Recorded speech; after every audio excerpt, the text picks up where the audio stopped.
The Galactic Council Hall was silent, then filled with laughter. Dozens of powerful alien leaders sat in a wide circle. Their empires ruled star systems, crushed worlds, and controlled trade across the galaxy. To them, war was a game they always won. In the center stood one figure who did not laugh. The alien commander was old. His armor was scratched and dark. His eyes had seen too many wars. He stepped forward and spoke in a calm, heavy voice. "Do not attack the humans." The laughter grew louder. One leader mocked him. "Humans are small, weak. Their worlds are divided." The commander raised his head. "That is why they are dangerous." The room slowly grew quiet. "I have fought humans," he continued. "They do not roar before battle. They do not threaten. They watch. They learn. And when they strike, they do not stop." A young alien prince stood up. His voice was sharp with pride. "We will crush one human colony. Just one. The galaxy will see how weak they are." The commander's hands tightened. "You believe humans fight for glory," he said. "They do not. They fight to end the threat forever." Some leaders looked uneasy, but most still smiled. "They will burn your fleets," the commander warned. "They will break your supply lines. They will turn your empire into ash." Silence fell over the hall. The prince laughed once more. "Old warrior, you fear shadows." The commander looked at him with deep sorrow. "I fear experience," he said softly. "And experience tells me this. Once humans decide you are an enemy, there is no victory, only the end." The council voted. The attack on the human colony was approved. As the leaders stood to leave, the commander remained still. He whispered to himself, not in anger but regret. The galaxy has just signed its own death order. The alien fleet arrived without warning. Hundreds of warships moved out of hyperspace near a small human colony world. The planet looked quiet. No defense ships, no battle signals. The alien commanders felt confident. "This will be over quickly," one officer said. They fired first. Bright energy weapons struck the human colony's outer stations. Buildings burned. Communication towers fell. The aliens waited for panic, for desperate human attacks. None came. The planet went silent. Hours passed. No counterattack. No angry message. Just empty space and broken signals. The alien leaders laughed. "They are afraid," the prince said. "Humans run when they see real power." But deep inside the fleet, something strange began to happen. Navigation systems glitched. Long-range scanners showed false readings. Target locks failed and returned, then failed again. Engineers worked fast, but nothing made sense. "Report," the prince demanded. An officer swallowed hard. "Sir, our supply ships are gone." The prince turned slowly. "Gone." No explosion. No signal. They simply disappeared. Suddenly, a small human craft appeared on the main screen. It was old, simple, and unarmed. No shields. No weapons aimed. A single message played across every alien channel. "You attacked first." The message ended. Moments later, alarms screamed across the fleet. Fuel reserves dropped to zero. Communication with the rear fleet was lost. One by one, ships drifted powerless in space. Still, no human warships appeared. The prince shouted orders, but fear crept into his voice. Where are they? Far away, hidden in the dark, human commanders watched quietly. They did not rush. They did not celebrate. They waited, because humans did not fight to scare their enemies. They fought to make sure the enemy could never fight again. And this was only the beginning. The alien fleet was trapped. Drifting ships filled the cold space near the human colony. Power was low. Weapons were useless. The proud fleet that once ruled star systems now waited in silence. Then the humans arrived, not in a loud charge, not in a great wave. They appeared one by one. Small human ships slipped out of the dark like shadows. Their hulls were dull, marked by old battles. No bright colors. No symbols of pride. The alien prince felt his chest tighten. "Open fire," he shouted. No weapon answered. Human ships moved past the fleet, ignoring the warships. They did not target guns. They targeted engines, storage bays, command nodes. One clean strike, one system gone. Human voices finally filled the alien channels. Remain still. The voice was calm, almost bored. We are not here to fight you, it said. We are here to remove you. Fear spread faster than any weapon. The alien commander watched from the command deck, his face pale. This is what I warned you about, he whispered. They are not soldiers. They are cleaners. The prince shouted in anger, but his words broke. We can still win. The commander turned to him slowly. No, he said. The moment they arrived, the war ended. More human ships arrived, but never too many. Always enough. Precision strikes disabled ship after ship. No explosions. No waste. Across the galaxy, sensors lit up. Other empires were watching. They saw how humans fought without hate, without joy, without mercy.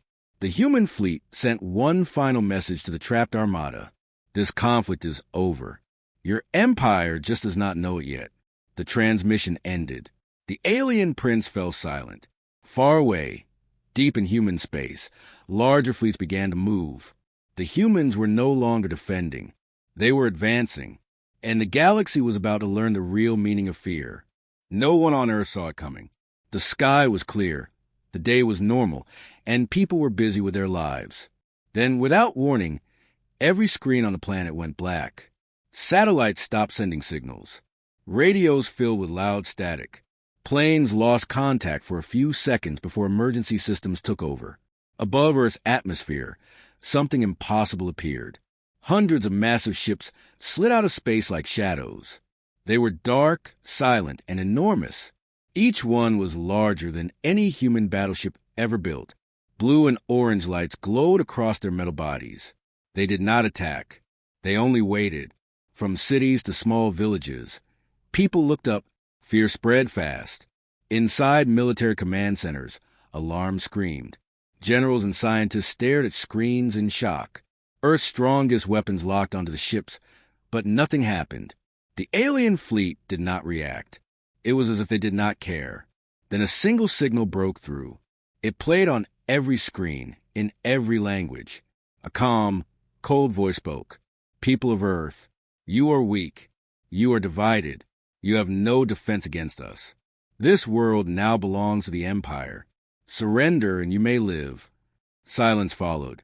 World leaders rushed to speak, but panic ruled the room. Earth's defenses were old. Missiles were useless. Space stations were destroyed in seconds when they tried to fire. The Empire was not here to fight. They were here to claim. Deep below the surface of Earth, far from the fear above, an ancient facility remained forgotten. Its lights were off. Its halls were silent. Dust covered old machines that had not moved in decades. But as the alien fleet hovered above the planet, something changed. A single system powered on. In the darkness, a quiet voice whispered for the first time in a very long time. Status awakening. And Earth's greatest secret began to wake up. Deep beneath the Earth, far below cities and oceans, a door slowly unlocked. No one had opened it in over 60 years.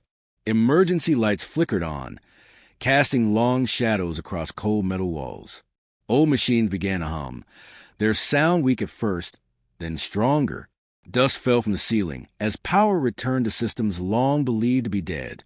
At a secure military bunker, a small group of scientists watched in disbelief. This place was not on any modern map. Records of it had been erased, hidden even from world leaders.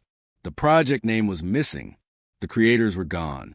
Only one word remained on an old metal plate. Prototype. Dr. Hale, the oldest scientist in the room, felt his hand shake.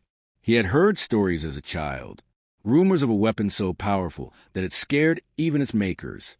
This was never meant to be used, he whispered. On a massive screen, symbols appeared. The system was waking up on its own. No human command had activated it. The prototype was not just a machine. It was thinking. Above ground, the Empire began its next move. Alien ships moved closer to the planet. Small attack crafts launched, burning through the sky like falling stars. Cities prepared for the worst. Time was running out. Inside the bunker, the scientists argued. Some wanted to shut the system down. Others believed this was Earth's last chance. Then the screen changed. A calm digital voice filled the room. Threat detected. Planetary extinction event possible. Everyone froze. The voice continued. Authorization required to proceed. Dr. Hale looked around. There was fear in every face. But there was also hope. Slowly, he stepped forward. With a shaking hand, he placed his palm on the scanner. "I authorize," he said softly. The lights in the facility flared bright white. Far above Earth, the Empire watched. They did not know it yet, but the humans had just awakened something they could not stop. The Empire did not wait for Earth's answer. From the massive ships above the planet, beams of light fired down without warning. They did not hit cities at first. They struck Earth's defenses. Space stations vanished in flashes of fire. Orbital weapons were cut apart like toys. Human commanders watched in horror. Missiles were launched in response. Hundreds of them rushed toward the alien fleet. For a moment, hope rose. Then the missiles stopped. Alien shields absorbed every impact. Not a single ship was damaged. The Empire did not even change formation. In the skies above major cities, smaller alien craft appeared.